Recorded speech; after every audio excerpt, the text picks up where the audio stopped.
বাংলাদেশের সরকার প্রধান হিসেবে দায়িত্ব গ্রহণের পর প্রথমবার দ্বিপাক্ষিক রাষ্ট্রীয় সফরে চীনে প্রধান উপদেষ্টা ডক্টর মোহাম্মদ ইউনূস সফরের দ্বিতীয় দিনে যোগ দেন বোয়াও ফোরাম ফর এশিয়ার বার্ষিক সম্মেলনে। বক্তব্যে প্রধান উপদেষ্টা বলেন, নতুন বাংলাদেশ গড়তে তার নেতৃত্বে অন্তর্বর্তী সরকার নানা রকম সমস্যার সম্মুখীন হচ্ছে। এশিয়ার সব দেশের ভাগ্য একে অপরের সঙ্গে জড়িত উল্লেখ করে সম্মেলনে অর্থনৈতিক, বাণিজ্যিক, খাদ্য, কৃষি ও তথ্য প্রযুক্তি সহায়তা সহ যুবশক্তির সঠিক ব্যবহারের 4 দফা সুপারিশ তুলে ধরেন প্রধান উপদেষ্টা। In this changing world, the destinies of Asian countries are intertwined. We must chart a clear roadmap for a shared future and a shared prosperity. Asia must create a sustainable financial mechanism. Regional MDBs and similar institutions should lead this effort. We need reliable funds that address our challenges and meet our growing demands.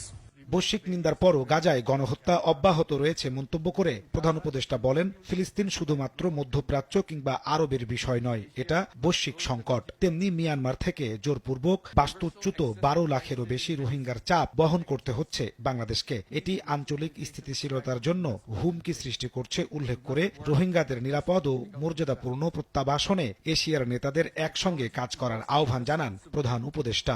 The genocide in Gaza continues despite global condemnation.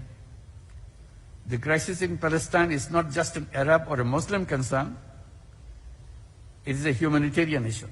For more than 7 years, Bangladesh has been hosting over 1.2 million forcibly displaced Rohingyas who are Myanmar nationals.